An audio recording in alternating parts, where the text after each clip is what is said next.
साल 1940 दुनिया में जंग चल रही है और इस जंग को जीतने के लिए जर्मनी ने एक ऐसा प्लान सोचा है जिसके बारे में कभी किसी ने सोचा भी नहीं होगा।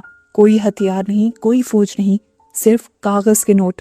जर्मनी ने एक कैंप में कैदियों को हुक्म दिया कि वो ब्रिटिश पाउंड के बिल्कुल असली जैसे नकली नोट तैयार करें और उसे फिर पूरे ब्रिटेन में फैला दिया जाए ताकि वहां की इकोनॉमी और बैंकिंग सिस्टम बिल्कुल हिल जाए, टूट जाए। प्लान इतना भी आसान नहीं था जितना सुनने में लग रहा था। इसकी जिम्मेदारी दी गई बेकेट को, जबकि दूसरी तरफ सीन कट होकर हमें एक हथियार बनाने वाली फैक्ट्री का सीन दिखाया गया। यहाँ आज एक लड़की की बर्थडे थी और जब ये लोग बर्थडे सेलिब्रेट करने में बिजी होते हैं तो अचानक ही वहां पर जर्मनी की तरफ से एक बॉम्ब गिरा दिया जाता है और एक ही मिनट में उनकी सारी खुशियां खत्म हो जाती। उसके बाद हमें इस मूवी के मेन कैरेक्टर टॉमी को देखा। एक वक्त था कि इस आदमी का नाम सुनकर लोग कांपा करते थे, पर आज वो शहर से दूर एक सुनसान जगह में खामोशी से जिंदगी गुजार रहा था। उसका एक साथी आकर अब उसे खबर देता है कि रात में शहर पर हमला हुआ था और इस हमले में सरवाइव करने वाले लोग अब इन्हीं के इलाके के करीब आकर पनाह ले चुके। मसला ये नहीं था कि लोग उनके इलाके के करीब आए थे, मसला ये था कि उनमें से एक औरत ने टॉमी को पहचान लिया था और उसने इसके बारे में जॉनी से सवाल भी किया और उस आदमी ने जवाब दिया कि टॉमी अब दुनिया से कटकर अपनी एक किताब लिख रहा है। टॉमी जॉनी को यहाँ से भेज देता है और कुछ देर बाद उसे अपनी खिड़की के बाहर कोई बच्ची दिखाई देती है। वो बाहर जाता है और उसे एक लाल स्टॉलर पड़ा हुआ दिखाई देता है। उसने स्टॉलर उठाया, ये उसकी बेटी का था। दूर उसे उसकी बेटी की स्पिरिट भी दिखाई दी जो खेल रही थी, खुश थी। उसे देखकर वो भी खुश हो जाता है और अपनी बेटी के इस दुपट्टे को अपने भाई की ग्रेव पर रखकर आगे बढ़ जाता है। इस टाइम उसकी आंखों में दुख साफ नजर आ रहा था। वो यहाँ पर खड़ा हुआ ही था कि उसे जॉनी ने आकर बताया कि आज उससे मिलने के लिए उसकी बहन आई है। वो अपनी बहन को भी अपने घर के अंदर नहीं बुलाता बल्कि उससे मिलने के लिए उसकी गाड़ी में बैठ जाता है। अदा आजकल पार्लियामेंट की मेंबर थी। वो तो अच्छाई के लिए काम करती थी, लेकिन टॉमी हमेशा से बुराई के लिए जाना माना जाता था। वो उससे पूछती है, आखिरी मर्तबा कब इस दुनिया को निकल कर देखा था? पता भी है तुम्हें तुम्हारा बेटा आजकल कर क्या रहा है? बर्मिंघम में पीकी ब्लाइंडर्स चला रहा है, तुम्हारा बनाया हुआ एक गैंगस्टर ग्रुप, और इस तरह चला रहा है जैसे वक्त रुक गया हो, तुमसे भी ज्यादा जुनून से, ज्यादा खतरनाक तरीके से, और इस तरह उसकी जान को खतरा है। अगर तुम्हें उसकी जान बचानी है तो तुम्हें वापस आना होगा, अपने बेटे से बात करनी होगी, वरना उसे फांसी चढ़ा दिया जाएगा या फिर लोग खुद उसे खत्म कर देंगे। थोड़ी देर खामोश रहने के बाद टॉमी जवाब देता है, नहीं, मैं नहीं जाऊंगा। आर्थर के मर जाने के बाद मुझे इस जिंदगी में कुछ नजर नहीं आता। उसकी बातों से साफ लग रहा था कि वो टूट चुका है। यहाँ दोबारा हमें उसी फैक्ट्री को दिखाया जाता है जहाँ पर वेपन्स बन रहे थे और जहाँ पर धमाका हुआ था। अचानक वहाँ पर पीकी ब्लाइंडर्स की एक वैन आकर रुकती है जिसमें से उनका लीडर ड्यूक निकलता है जो कि टॉमी का ही बेटा है। उसके आते ही यहाँ पर पुलिस भी अपना काम करना छोड़ देती है और ड्यूक के सारे लोग मिलकर गवर्नमेंट का सारा सामान उठाकर अपनी गाड़ियों में भरने लगे। यहाँ पर एक आदमी हिम्मत करते हुए ड्यूक को कहता है, तुम ये सामान नहीं ले जा सकते, ये सामान गवर्नमेंट की मिल्कियत है जो गवर्नमेंट जंग में इस्तेमाल करेगी। लेकिन ड्यूक का साथी उन्हें आकर धमकाता है कि किसी ने भी अगर हमारे रास्ते में आने की कोशिश की तो उसका नतीजा वो नहीं बल्कि उसकी फैमिली भुगतेगी। लेकिन इस सब के बावजूद भी एक बंदा जब उसके सामने आता है तो ड्यूक उसे मार डालता है और ये लोग फिर सामान भर कर ले जाते हैं और कोई उन्हें रोक नहीं पाता। जब तक अदा वहां पर पहुंचते हैं तब तक तो खेल खत्म हो चुका था और वहां पर खड़े हुए सभी लोग अदा को ही बुरा भला कहने लगे थे और साथ में वो ये भी कहते हैं, अब क्या तुम हमारा तमाशा देखने आई हो? ये सब भी तुम्हारे पीकी ब्लाइंडर्स का किया धरा है। अदा सबको बताना चाहती थी कि पीकी ब्लाइंडर्स में चाहे उसके खून के रिश्ते काम करते हैं, लेकिन कभी उसने पीकी ब्लाइंडर्स का साथ नहीं दिया। लेकिन यहाँ अदा की कोई भी नहीं सुनता। सीन कट होता है और कुछ देर बाद हमें पीकी ब्लाइंडर्स के अड्डे पर जॉन बकेट को दिखाया जाता है जो कि ड्यूक से मिलने आया था। वो चमचमाते हुए $5 के नोट उसके टेबल पर रखता है और कहता है, 350 मिलियन पाउंड और है मेरे पास। बस करना यह है कि क्रिमिनल नेटवर्क के जरिए ये पैसे ब्रिटिश इकोनॉमी तक भिजवाएं और उसके बदले तुम्हारा हिस्सा होगा 70 मिलियन, यानी इस पूरी अमाउंट का 20%। वो कहता है, ये डील तो वैसे मैं टॉमी से करने आया था, लेकिन अब तुम सामने बैठे हो। उसकी ये बात सुना था कि ड्यूक को गुस्सा आ गया। उसने उसके ऊपर गन दानी और कहा, अब टॉमी यहाँ नहीं आता, अब यहाँ का बॉस मैं हूँ, मैं और कोई नहीं। जो फैसला करना होगा वो मैं ही करूंगा। अपने आप को बॉस ना कहने के गुस्से में वो बिना सोचे समझे इस डील को कबूल भी कर लेता है एक चैलेंज के तौर पर। सीन कट होता है और हमें टॉमी के घर को दिखाया जाता है। यहाँ पर कुछ अजीबोगरीब चीजें हो रही थी, जैसे उसके घर के दरवाजे खिड़कियां खुले हुए थे जिसे वो हमेशा बंद करके रखता था। वो नोटिस करता है कि उसके घर में एक औरत घुस आई थी जो उसी की किताबें पढ़ रही थी। टॉमी उस लड़की को देखता है और एक पल के लिए खो सा जाता है। इस लड़की के चेहरे में उसे कोई और दिख रहा था और वो लड़की खुद ही बता देती है कि तुम्हें मुझ में तुम्हारी वाइफ दिख रही है, और ऐसा इसलिए है क्योंकि वो मेरी जुड़वा बहन थी। यहाँ पर वो एक शॉकिंग ट्विस्ट ये बताती है कि वो अपनी बहन की स्पिरिट से बात कर सकती है और उसी स्पिरिट ने उसे जबरदस्ती टॉमी के पास भेजा है। यानी टॉमी की वाइफ ने अपनी बहन को टॉमी के पास भेजा था। टॉमी अपनी वाइफ की याद में खो जाता है और हमें पास्ट में 1914 का वक्त दिखाया जाता है जब वो दोनों मिले थे। एक रेफ्यूजी कैंप में ये दोनों मिले थे और फिर उसके बाद उनके पास ड्यूक पैदा हुआ था। सीन प्रेजेंट में आते हैं और पता चलता है कि ये सारी कहानी वो औरत ही टॉमी को बता रही थी। और ये सब सुनकर टॉमी हैरान भी था क्योंकि ये बातें सिर्फ उसे और उसकी वाइफ को पता थी। वो कहते हैं अब तुम्हें मेरी बातों पर यकीन आ गया होगा। असल में मैं तुम्हें ये बताने आई हूँ कि तुम्हारा बेटा बहुत बड़े खतरे में है। वो इस टाइम बुरे लोगों के साथ मिल चुका है। वो उसे उसके बेटे की मदद करने को कहती है, लेकिन टॉमी कहता है वो जमाना गया जब मैं उस तरह के काम किया करता था। तब वो लड़की कहती है अगर तुमने मेरी बात मानकर अपने बेटे को बचा लिया तो मैं और तुम्हारी वाइफ मिलकर तुम्हें वो सुकून दे देंगे जो तुम्हें चाहिए, जिसकी तुम इतने अरसे से तलाश में हो। अब टॉमी की वाइफ अपनी बहन के जरिए टॉमी से बात करती है और कहती है ऑथर उस रात अकेला नहीं था ना। असल में टॉमी की वाइफ उस रात की बात कर रही थी जिस रात ऑथर मरा था। टॉमी एक पल के लिए लंबा सांस लेता और फिर आहिस्ता से बोलता है हाँ मैं वहाँ था। उस दिन ऑथर परेशान था, मुझसे पैसे मांगने आया था और गन भी वो साथ लेकर आया था। उसने मेरी गाड़ी ली थी। उस टाइम वो नशे में धुत था। उसने मुझे ही शैतान समझना शुरू कर दिया और आगे जो कुछ भी हुआ वो सब बस एक हादसा था। सिंगट होकर अब हमें टॉमी के बेटे ड्यूक और उसकी बहन एडा को दिखाया जाता है। एडा ड्यूक को समझाने आई थी कि जो कुछ तुम कर रहे हो वो मत करो, लूट मार, गरीबों का पैसा इस तरह मत लूटो और ना ही गवर्नमेंट के खजाने लूटो। इस तरह हम जंग हार जाएंगे, जंग लड़ना हमारे लिए मुश्किल हो जाएगा और अगर तुमने ये सब करना ना बंद किया तो फिर देखना मैं तुम्हारा बहुत बुरा असर करूंगी। यहाँ पर ड्यूक उसकी धमकी पर हंसता है और कहता है आज तक कोई पैदा नहीं हुआ जो मुझे रोक सके। कौन रोकेगा मुझे? आप, आपकी गवर्नमेंट, आपकी पुलिस जो मेरे एक इशारे पर नाचती है। मुझे रोकने वाला सिर्फ एक ही इंसान है और वो है मेरा बाप टॉमी, जो कि अब आधा दिमाग से पागल हो चुका है। उसे इस इंडस्ट्री में अब कोई इंटरेस्ट नहीं, वो भी मुझे रोकने नहीं आएगा। और हाँ, आपको एक और बात बताता चलूं, अब मैं कुछ ऐसा बड़ा करने वाला हूँ जिसके बारे में कभी मेरे डैड या मेरे अंकल ने सोचा भी नहीं था।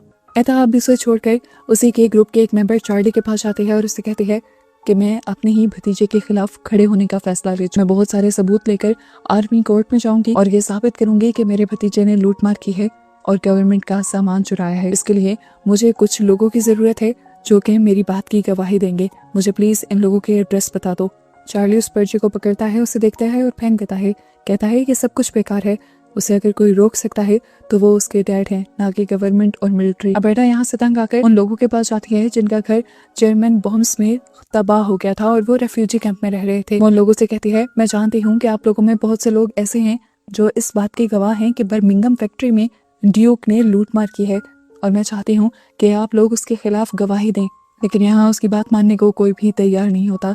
जबकि अगली सुबह हमें दोबारा टॉमी को दिखाया जाता है, जो सुबह को जब उठता है तो देखता है कि वो लड़की घर से जा चुकी, लेकिन उसकी बातों का इतना असर जरूर हुआ था कि टॉमी ने अपने बेटे को रोकने का फैसला कर लिया था।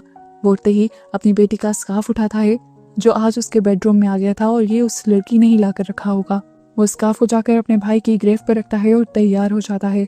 वो जब अपनी कार निकाल रहा होता है तो यहाँ पर जॉनी उसे आगे जाने से मना करता है क्योंकि टॉमी के लिए पूरे शहर में बहुत ज्यादा खतरा था, लेकिन टॉमी को किसी भी चीज की परवाह नहीं थी। यहाँ दूसरी तरफ हम दोबारा ड्यूक को देखते हैं जिससे वही आदमी मिलने के लिए आता है जिसने उसे नकली पैसे बैंकों में फैलाने का ऑर्डर दिया था। वो उसे बताता है कि तुम्हारी आंटी ही तुम्हारे खिलाफ जाल बिछा रही है और तुम्हें जेल भेजना चाहती है।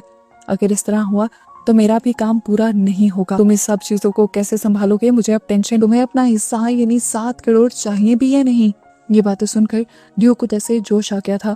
वो भी अब निकल पड़ता है एडा को मारने के लिए। हमें दिखाया जाता है कि एडा अदालत में सबूत पेश करने जा रही थी। वो उसका पीछा करता है और फोन बूथ में छुपकर उसके ऊपर गोली चलाने की कोशिश करता है, लेकिन उसका निशाना चूक जाता है। ऐसा नहीं था कि उसका निशाना कच्चा था, बल्कि निशाना उसने जानबूझकर छोड़ा था क्योंकि वो अपनी आंटी को नहीं मार सकता था। बहुत कुछ सोचते हुए अब वो दोबारा अपनी आंटी का पीछा करने लग जाता है और अचानक दोबारा से गोली चलने की आवाज आती है और एडा नीचे गिर जाती है। पता चलता है कि गोली जॉन ने चलाई थी, उसे मनी लॉन्ड्रर। ड्यूक तो बस गन वाला हाथ ऊपर कर एडा को बताना चाह रहा था कि उसके ऊपर गोली जिसका मुंह गई। टॉमी जो कि अपने बेटे से मिलने के लिए आ रहा था, वो अभी रास्ते में ही था कि उसे दरमियान में अपनी बहन खड़ी हुई दिखाई देती है।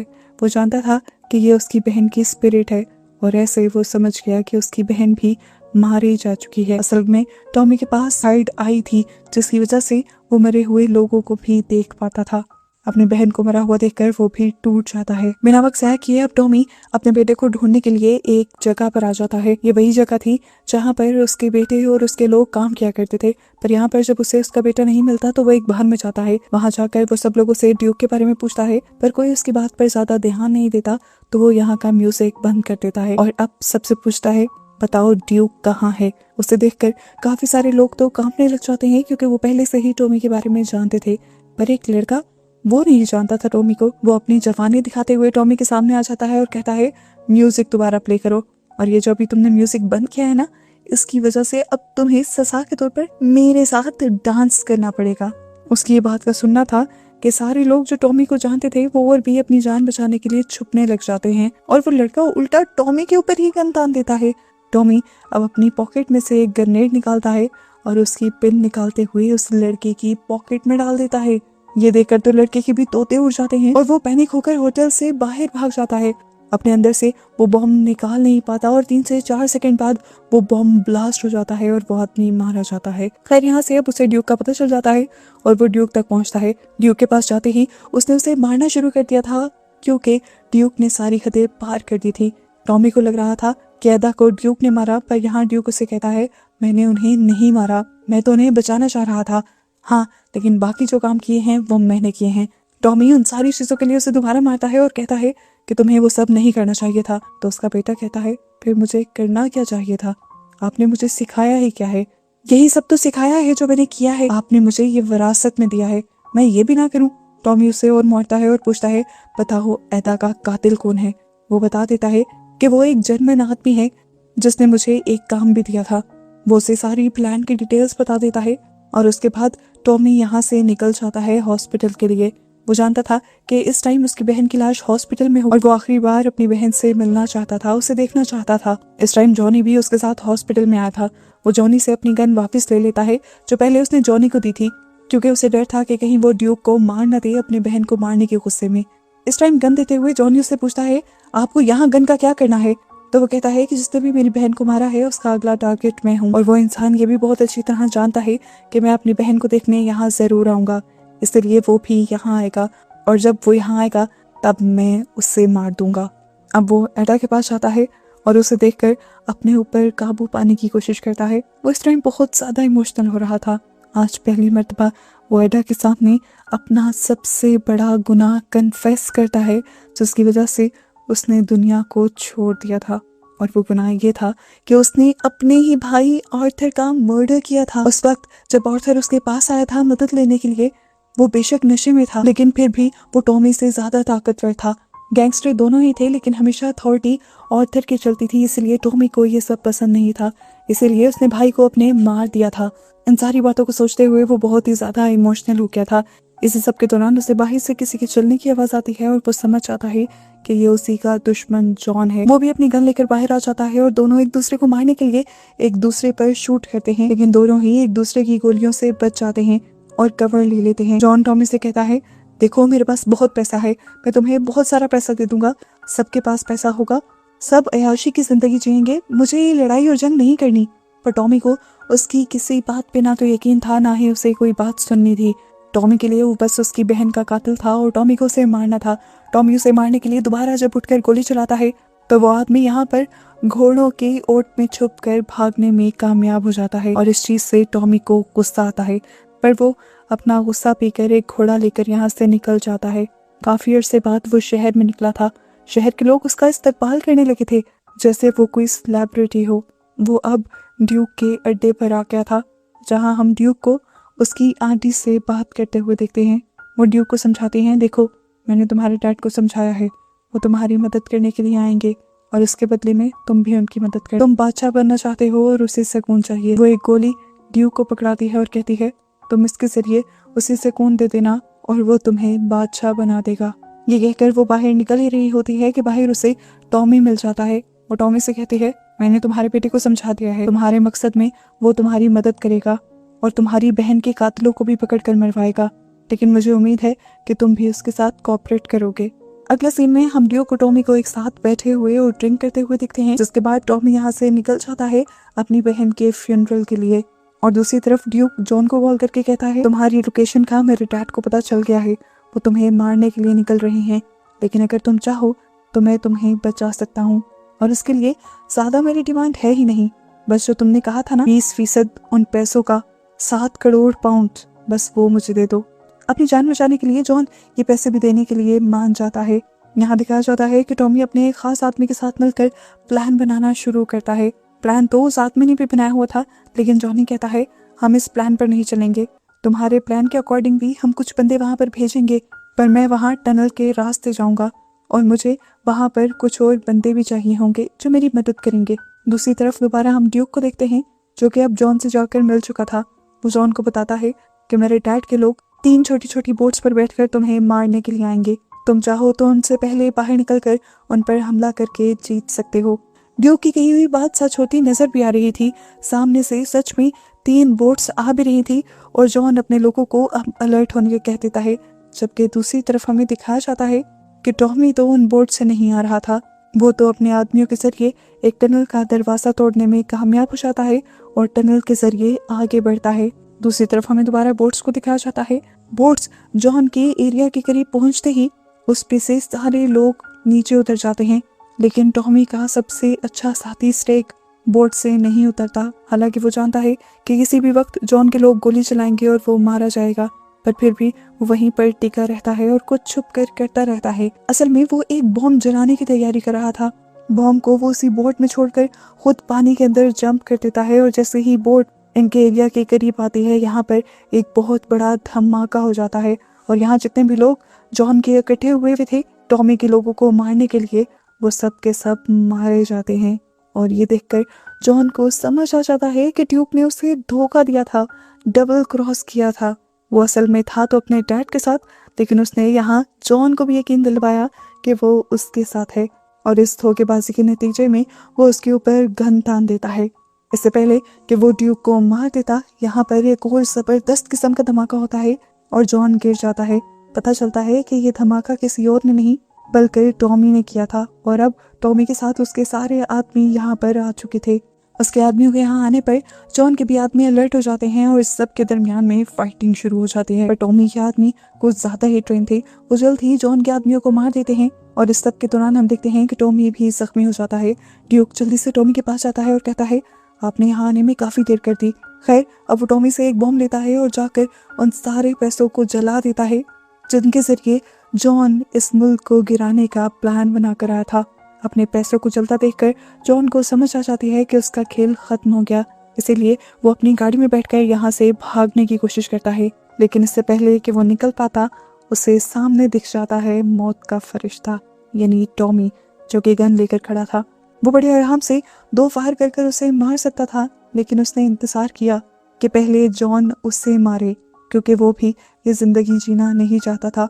जॉन जब उसके ऊपर 2 फायर करता है, उसके बाद टॉमी उसे एक ही दिल पर फायर करके मार देता है। अब अपने आप को पूरी तरह मरवाने के लिए वो अभी भी जॉन की कार के सामने ही खड़ा था, पर इससे पहले कि जॉन की कार उसे हिट करती, ठीक वक्त पर ड्यूक आकर अपने डैड को साइड पर कर देता है। यहाँ पर अभी भी उम्मीद थी कि टॉमी की जान बच जाती, पर टॉमी खुद ड्यूक से कहता है कि तुम्हारे पास जो गोली है उससे मुझे सुकून दे दो।